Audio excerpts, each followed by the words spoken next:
שלום לכם, First, Rabbi and Chashvan Hala. It's personally unbelievable simcha for me to be back in the Holy Yeshiva. There's a lot of things that I could say. Believe me. So the accident happened 3.5 years ago. And just one second, I'm trying to move the speaker to the other side. Okay, whatever's good.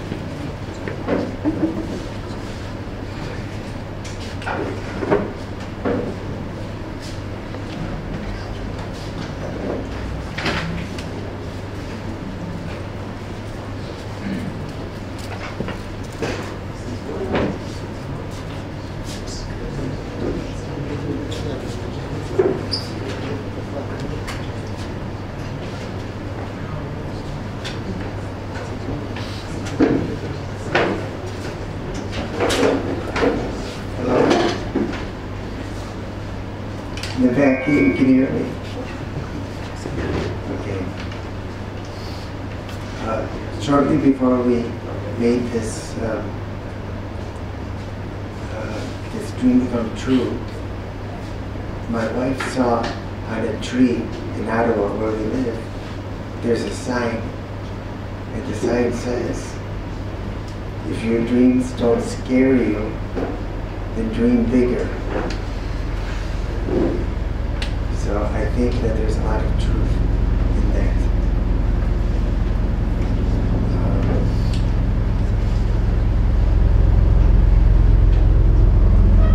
I think one of the major lessons that I've learned for the past 3.5 years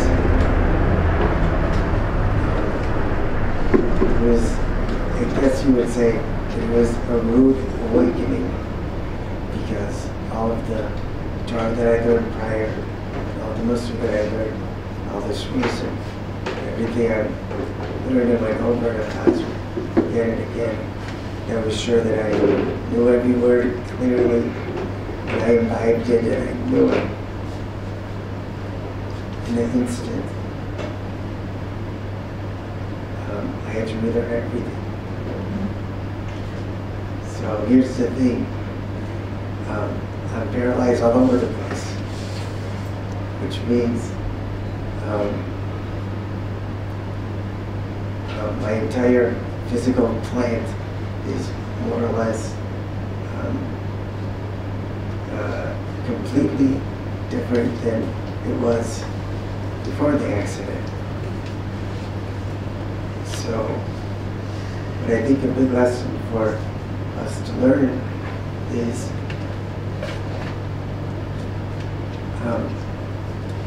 to catch a little bit of a glimpse of what I go through on a daily basis. So, for me, there are very important things I have to recognize about my physical plant. So there's different signals that run through my spinal cord that can still make its way through, so that I can feel different sensations, different things going on, and I have to be very vigilant about those things. But I think what I've learned is to put some very important things you have to be vigilant about, to put them on the back burner, to somehow being vigilant about them, not to focus on them straight in front of your face, but rather to put them somewhere deep back in your memory somewhere, so that it's still simmering on the back burner, but you're not drowning in it. Because I do believe that everybody has their own issues and their own challenges that they are meant to overcome. And the truth is that it changes. So what I thought were certain challenges in certain areas. And I thought that was my top gate on that. So Rabbi started a certain way. So sometimes it changes. And you have to make it work. You have to use the compass, whatever you have. And you have to try to take the next step forward. And Rabbi started in many different ways, many different avenues. Everybody's punter. Now, what I would love, actually, because there are many different directions I can go and talk, but I would love if you feel comfortable enough, if somebody could ask me a question or two. You don't have to be shy. I can ask every question under the sun, believe me. So, if you point me in the right direction, I would really, really appreciate it.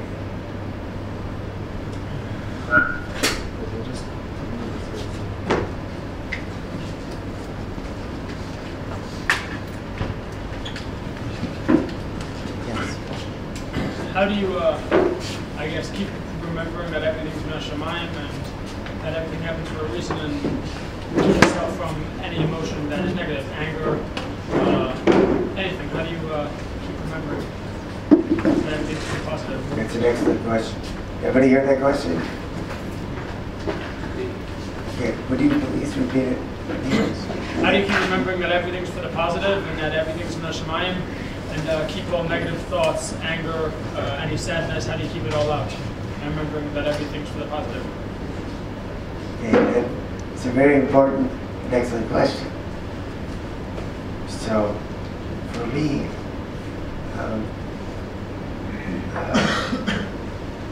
there's just two choices in life.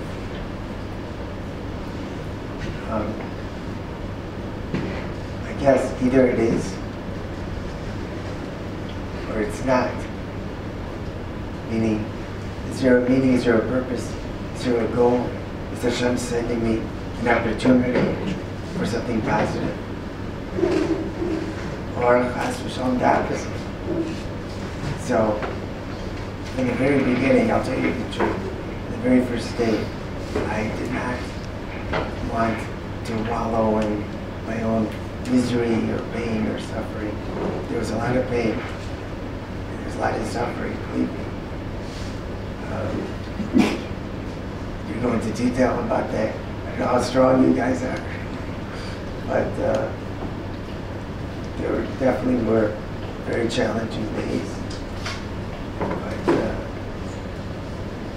people have asked me many times, why aren't I angry? Why aren't I angry? Why aren't I? So, what I like to say is that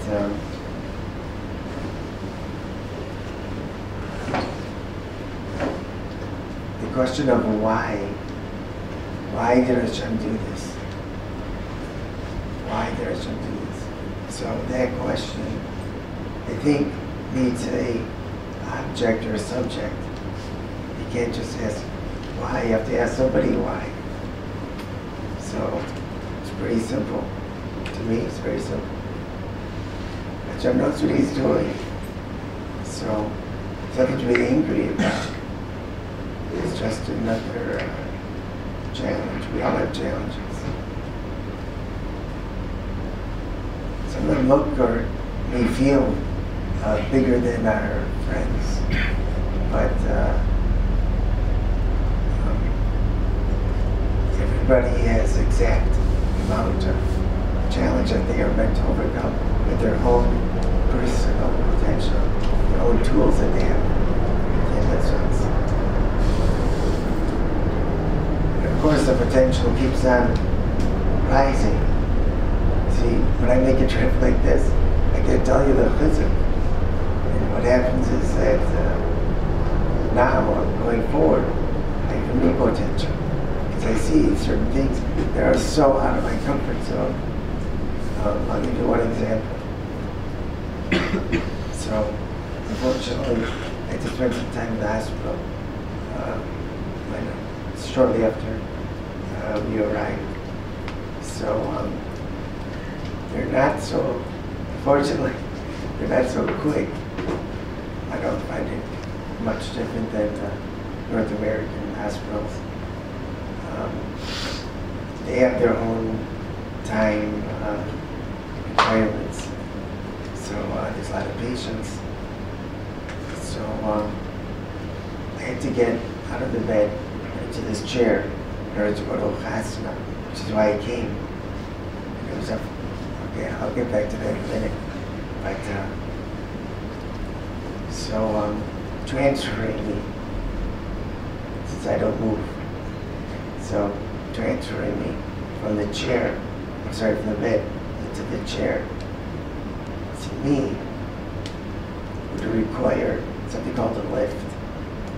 So there's a ceiling lift that I've installed at my house, which is the easiest. You put a sling underneath me, and it just basically carries me over. There's another thing called the Hoyer lift, which is a mechanical hydraulic thing that is able to work also. Just doesn't fit me perfectly, which has its own issues and challenges. But I had this very important to me psychologically requirement, which was I had to be placed by somebody who's done it many, many times. I have to be placed perfectly so that my posture is perfect and sitting properly. Because, see, I could flop over and, if I'm driving somewhere, I want to stay seated and not on the floor or something like that. So it's kind of important to me that it's done with proficiency. So an example of that is before I made this trip, so I had to train with somebody who was able to make transfers without a lift, without a sling that's going to just swing me into the airplane, regular seat. So about 20 times I practiced with somebody who lifts me up and then flaps me down into the right place. So that person is highly trained. Now I'm professional and stronger, so I have joint muscles. They're able to support such a transfer. So anyways, I was laying in the bed, and I really wanted to get to this class, which is why I came. But I had this oxygen saturation level that wasn't working the way I wanted it to work. So the level was a little bit too low for me to be able to get out of the hospital, which was very tough for me personally, for my mishpach, obviously. So my brother-in-law was a doctor, basically took over the whole medical situation because none of the other doctors or nurses were available during that time. So just when I was able and fit enough to be able to make the transfer and then the drive and to actually participate in the dancing and the asana. So then I had to get from the bed into the chair and nobody was around. So let's give you an example of how I often on this particular trip left my comfort zone. So my brother-in-law and my wife, somehow I just closed my eyes, but somehow they got me up and they popped me down. And there I was. No practice, I never did it before. Not once. This other person who we trained has done it for years. And they trained with me about 20 times. Chassidei Hashem. There's so much Chassidei Hashem. That's another way, there is a tremendous amount of of good and chesed that's come from this. Last night I developed very, what they're calling severe swelling, which is why I'm not wearing a shoe right now, because my foot wouldn't fit inside of the shoe. I have no idea where this came from, but things come up. I don't really feel my toes, but Baruch Hashem, I have beyond what the doctors say. So I have a sensation, meaning I can feel it. If you touch my toes, I would feel it. But yeah, these very large blister-like things, and for me that could be an issue. So I was up half the night worried about having to have emergency trip to the hospital again because things, if something is poking into you, you feel it. So then you move a little bit in order to stop it from poking into you, because it's uncomfortable. But since I don't really feel it, it could be, it's just an example, it could be poking in for an extended period of time.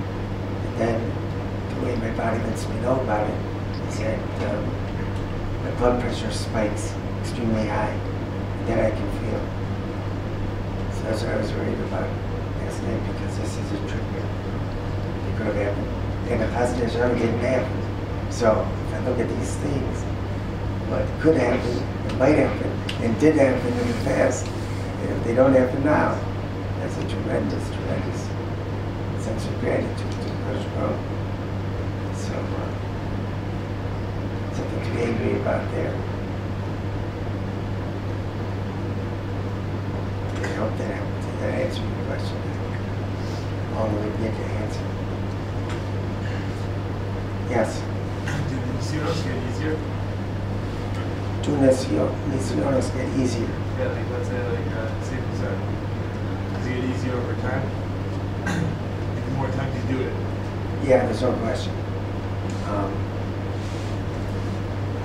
Practicing something that's positive makes it easier in the future. There's no doubt about it. There's a distraction or something that troubles us. We successfully overcome it, and we push through it, whatever it is. Any amount we can is so much. So the next time we get so much easier, because we remind ourselves that we did it last time. See, I have this pain situation. So now it's a lot better. But I used to be in some horrific pain, I guess you could say, in my upper body. So what I used to tell myself is that it always gets better. And the last time, this is not for the first time, but after the first time, I remind myself it always gets better. So it was always with me. It always gets better. But then eventually it gets better. I take a day, I do what I have to do to relieve the pain. There's different interventions that I use. But it's the same thing in life. To do something gets easier. Practice. Yes. Is there a sense of frustration that there's so many things that you want to do, you just can't do them? Not like touring the world, just certain things. Certain things that avodas Hashem or whatever, you just can't do it. Is it frustrating? Is there a reason to be frustrated or not be frustrated? It's a good question.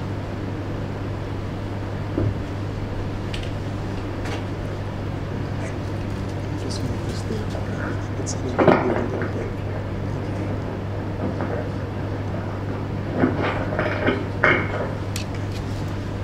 So if I understood the question correctly, is there any sense of frustration that I feel because I don't have the independence to be able to carry out a lot of the different areas of avodas Hashem? And if there is it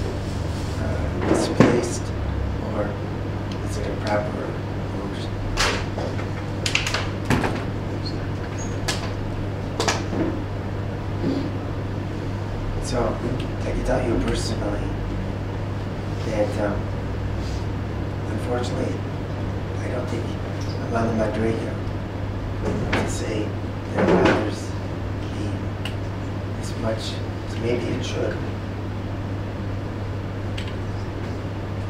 But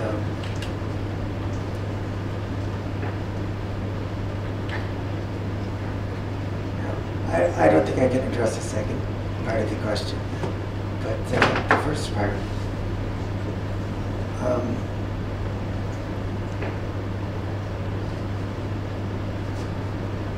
I don't have time to think about it. I don't want to dwell on the frustrating parts, having to wait for somebody to put filling on me, put dollars on me, make arrangements. Sometimes there's disappointments because somebody doesn't come and can't go. You have to make alternate plans.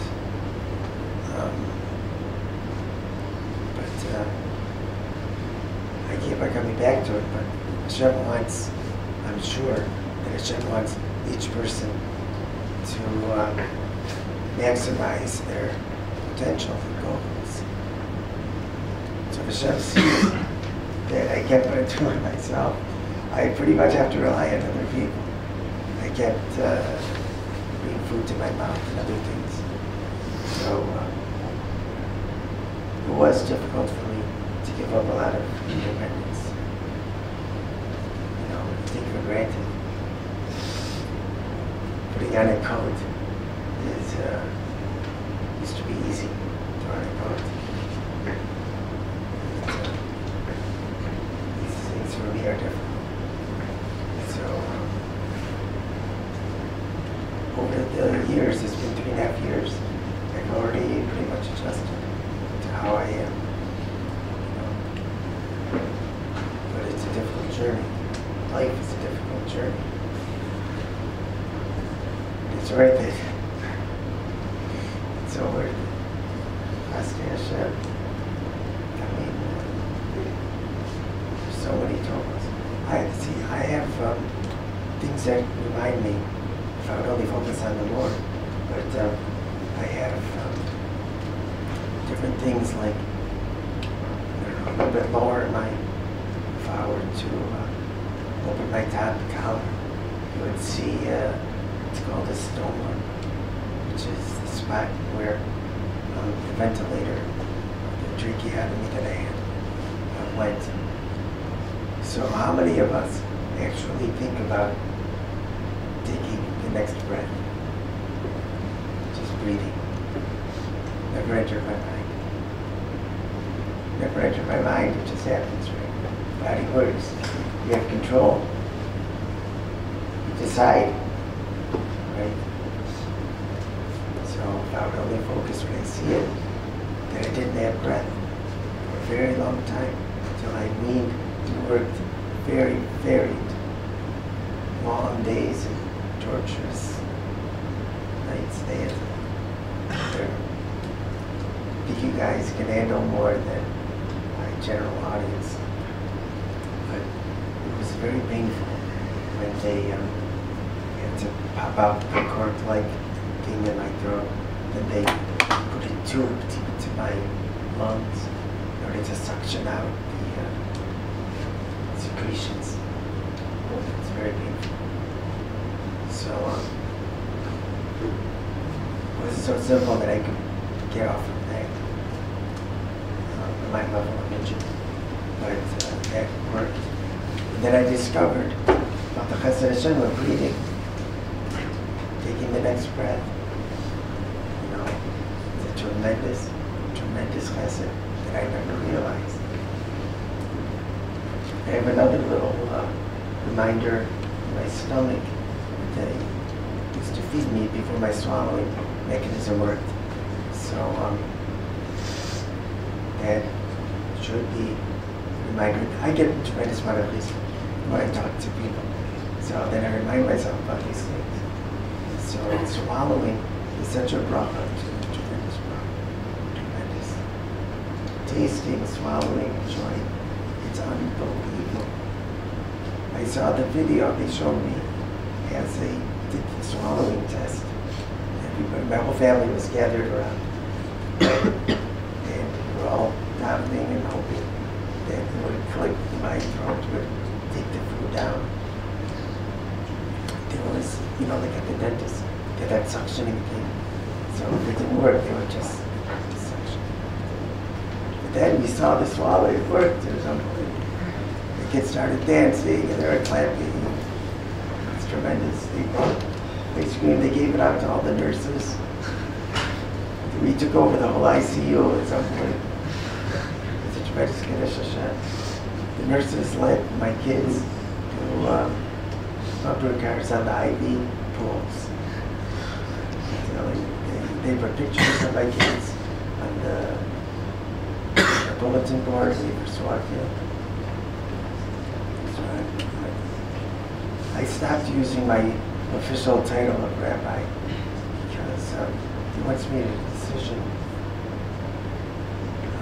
thinking that it's what I wanted, but I really wasn't able to communicate about me going home for a short visit from the ICU, because they felt that a rabbi must be with their family for the Hanukkah services. But that caused some difficulties, so I had to take off the rabbi so that they would just be like a regular person. Okay, any other questions? You have any, whatever you want? Yes? Is there any way that your body can recover? Or that's just totally up to Hashem? Well, I keep doing my part, and I hope that, well, here's the thing. It's a very difficult line of demarcation between the Holy Shesh Masakana, which I am, but I've really been sick, meaning there's nothing wrong with me. But in terms of recovery, I recently got some movement back in my wrist and one of my fingers that eventually, when I get back, we're hoping to work on my physiotherapist, shortening the tendons through aggressive splints that squeeze my fingers together. So maybe sometime soon I'll be able to pick up things with 2 fingers or more easily turn pages. So there's always, and that's after like 3 years, And we gave up. We tried before with external stimulations, these electronic currents to try to get my fingers to move. And it didn't work, and all kinds of physio types of things. It didn't work. We just about gave up on it. And almost by accident, I saw it flicker a little bit, one of my fingers. So we started working on it, and lo and behold, it started to wave a little bit, my wrist started moving. So there's always things. There's always things. Yes? Do you think that you're only able to go through this because you have a religion and you believe in Yiddishkeit, or say a guy that doesn't have any religion or whatever, since they have a religion, they're able to go through it? Yeah, there's no doubt that having a religion makes it a lot easier. I can't imagine the pain that's in the world. When I was on the spinal cord unit and I saw people that didn't have a direction, didn't have a motivating force to fall back on. Such pain. They have nothing. But they resort to very many of the spinal patients that I had the occasion to be together with. They resort to things they never did before. But for them are very destructive, like smoking. Smoking is very bad for spinal patients because don't have the air volume in their lungs. They have nothing. I'm telling you, they have nothing. They have no one to drink to. They have nothing. No one they can rely on. We fool ourselves to think that we can rely on parents or siblings or best friends. But what happens when you have a catastrophic injury like I've sustained? And many people sustain them, unfortunately. So if you don't have Hashem, you don't have the Torah, you don't have. So who do you have? And the people are, wow, I'm telling you, so much pain and sorrow and anger. The first thing they told us, so devastating, the first thing they told my wife and I is that there'd be very, very little chance that we'd be able to live at home. We'd have to live in some long-term care facility where they monitor me and keep my body going. But that, unfortunately, is people with my level of injury up high on the spinal cord. So, very, very high percentage never make it home. It's all psychological, I think. I think that they give up, they get angry, they're impossible to live with, they're cranky. You know, we have amazing, strong community and connection. It's so important to stay connected to these people. So important. No matter what you do, no matter where you go, you have to stay connected. You have to know where you came from. Do you think it's possible for someone without a religion to go through this, to handle it? Personally, I would be surprised. Anything is possible. Do you think someone would choose a religion after, like they would see Hashem, or they would still be convinced that if they're atheists? It's absolutely liable to happen. Absolutely. If their eyes are on the obvious. You know, it's like everything, things that are so obvious before. And if your eyes are just open and you see. It's still possible not to think there's no God and just be blind to. Sure. Yes. What was the most motivating force? Do you know one of the most motivating force that you have is your family or something like that? They're really motivated to push, to work really hard, to get out of bed, to move into the family, and to just become something, still, to still. Wow. The second question is. Okay, we do one at a time. Thank you. So,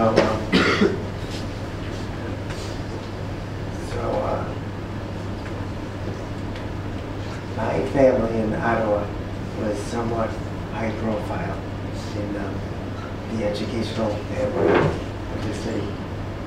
So I had a lot of students. I started the program for public school kids. I had a lot of families, students. And I remember during the time of when I was trapped in a car, broken neck, and I felt myself backing out, and somehow I knew I had to stay away. And the thing that kept me going, and the motivating force was my Talmud. I could not let them down. I could not. It was too much bias. Richard always used to say that more important than the specific skills, you need skills, and you need the ability. The serious nefesh is the single most important thing. The more you're most nefesh for something, then the more you embrace it and you're driven. You want to keep on going. And I didn't want to blank out. I felt myself almost leaving my body. That was also a mace, because I should not have been able to breathe more than like 5 minutes. But until I got help with a, an ambulance and a cop, they took me out of there. It was at least half an hour. So I think that's what got me going. Second question. Okay, well, yes. Second question is that could you actually look back and see the good? Or is that you really actually see the good things that came out of it? Yes. And I think that I've lived my whole life until now in order to prepare me for this present situation. There's so much good. Do you think I would come to visit this yeshiva and they would close down the afternoon seder, bring down their mama, come down here and I'll get to speak to everybody? Never. Never. And if this didn't happen to me, I wouldn't be able to touch. A lot of times when people have something that is difficult for them, so they'll hear different chizuk from Rabbeim or different people. So what do you do if even if you have heard or know the lines of chizuk, you still feel either upset or sad or angry? You don't give up, and you review them, and you don't sell yourself short. I think that we're, as human beings, a little bit too quick to sell ourselves short, and to tell ourselves that we can't do it, and it's so tiring, it's so difficult, and let me sleep another 10 minutes. It's so hard. But I think we're too quick to do that. I think we have unbelievable, untapped cohorts. We can do it. We can do it. We should do it. We must do it. That's all. So Don't give up. To refocus on the same thing, or to look for a different source of chizuk, or? The answer is both. It's both. Yes. What changed in your Avodat Hashem after the accident? What changed? In you? Yeah. I think my tefillah has become more deep, or more focused. I'm constantly picking out different that speak to me, and then I review them in my head as the day goes on.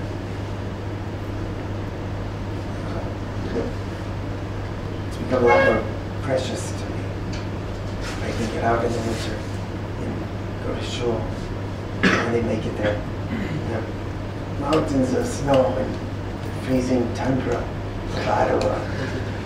I can dash through, and hopefully a nice neighbor will push me behind so I don't get stuck in the snow. So it becomes so much more precious. If I can actually do it. So it may be less, it may look like less, but to me it's a lot more precious. Do you ever ask yourself, what would have happened if you didn't get in that car that time? I mean, there's a few things you can either ignore the question and say, I don't want to think about it, or say, that's not even a question at all, because, do you ever look back and think that, what would have happened? I don't think so. Honestly, I don't think so. So, I don't know if you guys know, but what happened was that my family and I were driving in our van up from Rochester, checking out a high school with my daughters, driving up to close to the Canadian border, and it was getting dark, so I exited in order to have a minute, which ended up being the last time I started my own defeat. Was during that two was filming. So shortly after, I was feeling a little bit tired, so I switched seats with my wife. So she took over the driving, and I sat in the passenger seat. So we had at the time 7 kids with us in the van, and our 8th was on the phone with one of my daughters at the time. And so, you know, in a way, we were all together. And as Joanna was ruling, my son, who was still in Ottawa, thought that the girls, my girls, were laughing and carrying on, and realizing it was really happening. So what happened was that nobody was injured except for the indentation. The smash was just over my head. So I could theoretically ask if I wouldn't have been so tired, then it wouldn't have been me. But that's obviously not true. It wouldn't be me, even if I wasn't in the van. This is what's destined is supposed to be. It's the right thing. And, right, I think people have asked me along the way also, what if I didn't switch seats? What if I wasn't so tired? You know, what if that anyway, obviously.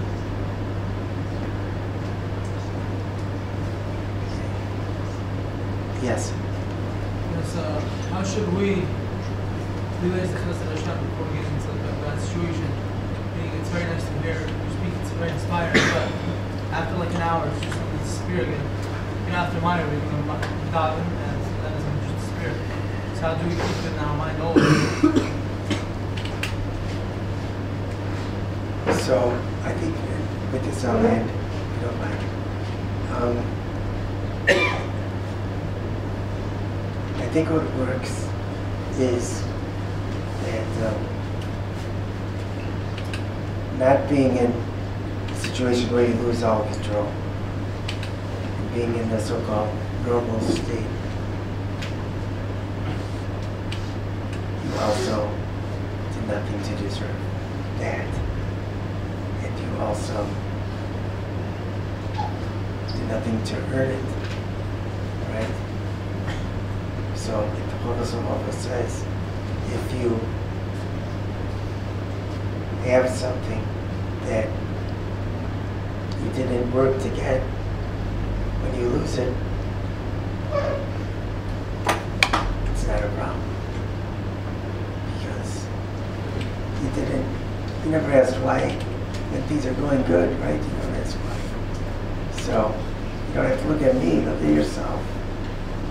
And it may be a little bit harsh, but how much are we swimming or even drowning in luxuries and so much goodness and kindness that surround us, sensation on our skin and swallowing and breathing.